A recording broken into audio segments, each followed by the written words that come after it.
Hello, everybody, and welcome to episode 4 of Redstone Basics. Now, today is a very exciting day because version 1.16 of the game just released, and with it, there's a bunch of brand new and exciting features. However, there's one small point that we covered in episode 2 that has actually changed in this version and will no longer work. So before we start this episode, I just wanted to cover that really quickly, and then we'll get right on into it. So in episode 2, I used this example right here to explain that this piece of redstone dust is actually pointing in all 4 directions, even though the texture doesn't look like it's pointing in any direction. Now what this means theoretically is that if we were to power this redstone dust, it would power all of the blocks around it. However, you can see that in 1.16, this is no longer the case. You can see that this is powered on, but it's not powering any of these blocks. Now, this is because they added a brand new feature within the game where you can toggle what this looks like. So if we were to right click on it, you can see that it's now pointing in all 4 directions. And all we have to do is click it one more time, and now it's pointing in none of these directions. And in my opinion, this actually makes a lot more sense. So there's a few scenarios where I would imagine this would be useful, and I'm going to use this as an example. So let's power this block right here, and as you can see, as soon as we put down a piece of redstone dust, it's powering both this block right here, and it's also powering this one because it's pointing directly into it. However, let's say we didn't want to power this block and we only wanted to power this one. All we have to do now is simply toggle this to this texture right here. Now it's no longer powering this block, and it's only powering this one because the piece of redstone dust is on top of it. So it just gives you a little bit more versatility and more options when making your redstone contraptions. So with that out of the way, let's go ahead and start the episode. Now let's go into our redstone category right here, and this entire video is going to be dedicated to this component right here, the redstone repeater. Now, not only is the redstone repeater really important, but it's also one of the most versatile components in this entire tab. So throughout this video, I'm going to be explaining all of the scenarios that I could think of where a redstone repeater would be useful. So let's place down one of these redstone repeaters to see what it looks like. Now, its purpose is very similar to that of redstone dust because it takes power from one side and it transfers it over to the other. However, there's a lot of important distinctions between the two.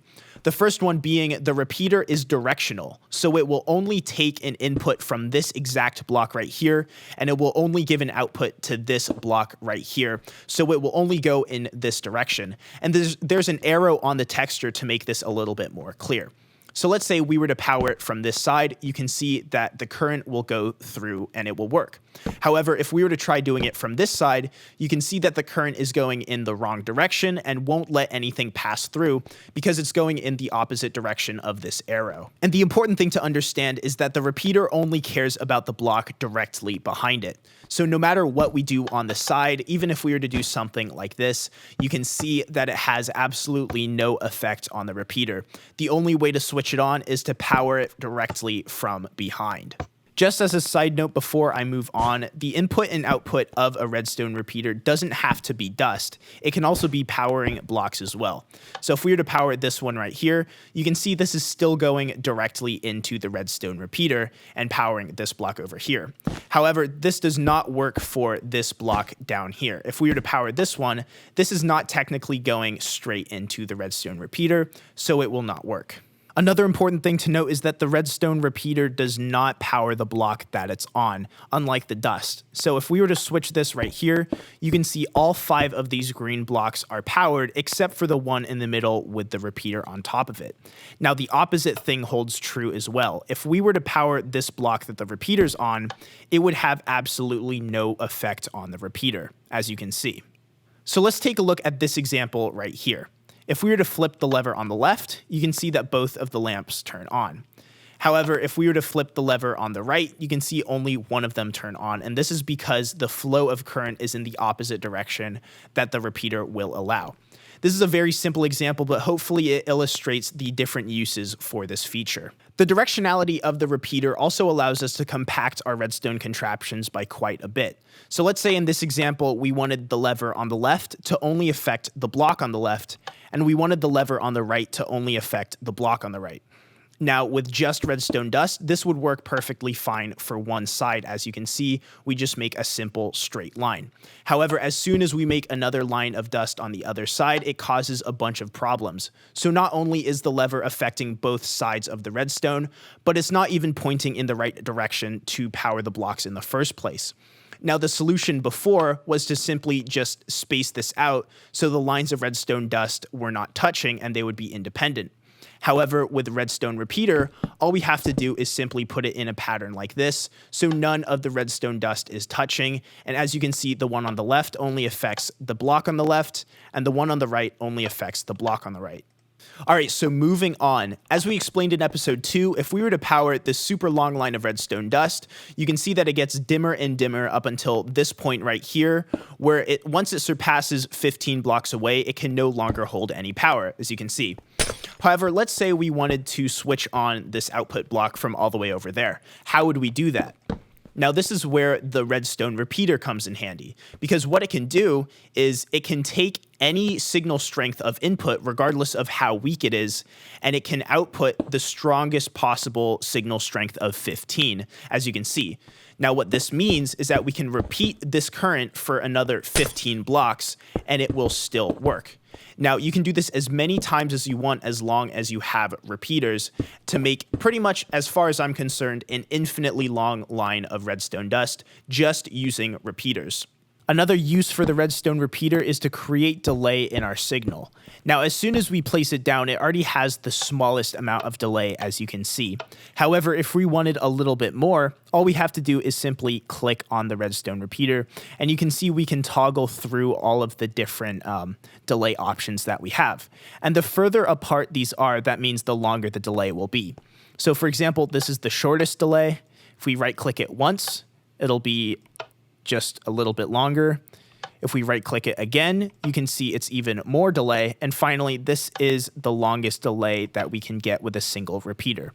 One thing that I want to make clear though is that it also delays when turning off. So for example, if we were to turn it off like that, you can see it stays on for a little bit before turning off. So let's use this example from last episode. If we were to power this block, you can see that the torch will burn out because it's going on and off too fast.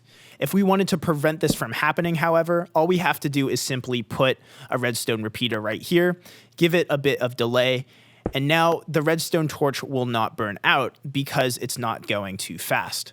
What this allows us to do now is make a redstone clock. So if we wanted to put this light right here, the light will switch on and off by itself. And a cool thing that we can do now is if we simply put a power source on the other side, we can toggle when we want this to be turned on and when we want it to be flashing. Now here's a funny little quirk that most people don't know about the repeater. So if we were to power it from the side with another repeater, you can see that it creates this lock, which means that no matter what we do with the input, it's going to be locked in whatever state that it's currently in. Now it also works when we turn it on as well. So let's create the lock. Now it's locked in this position instead. So again, no matter what we do, it will not change from the state that it's currently in until we unlock it. Now, as you can see, this works from both sides, but nothing special happens when we do it from both sides. And finally, one of the most important applications of the redstone repeater.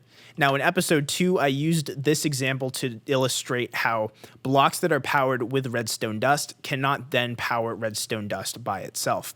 Now, there's two different workarounds to this using a redstone repeater. And the first one is that if you replace the dust that's going directly into the block with a repeater, you can see that it now lights up on the other side. And the other workaround to this is to put the redstone repeater on this side instead. As you can see, this also works. Now, some people use a specific terminology to describe these two scenarios. Now, in this case right here, you can see this block is being powered by a piece of redstone dust. So they would say that this block is being weakly powered. Now, a weakly powered block can still switch on output blocks and redstone repeaters. The only thing it can't do is power redstone dust. Now, these two cases right here, when you switch both of these on, both of these will be strongly powered blocks. And they can do absolutely everything a weakly powered block can, except they can also power redstone dust as well, as you can see. I want to make clear though that the only difference between strongly and weakly powered blocks is whether they can power redstone dust. Everything else is exactly the same. And that's pretty much it for the repeater. I know we covered a lot in this video, but that's just because this component is so versatile and you can use it in so many different situations when building your redstone contraptions. So that's where I'm going to end today's video. Hopefully you enjoyed it, and I will see you in episode 5.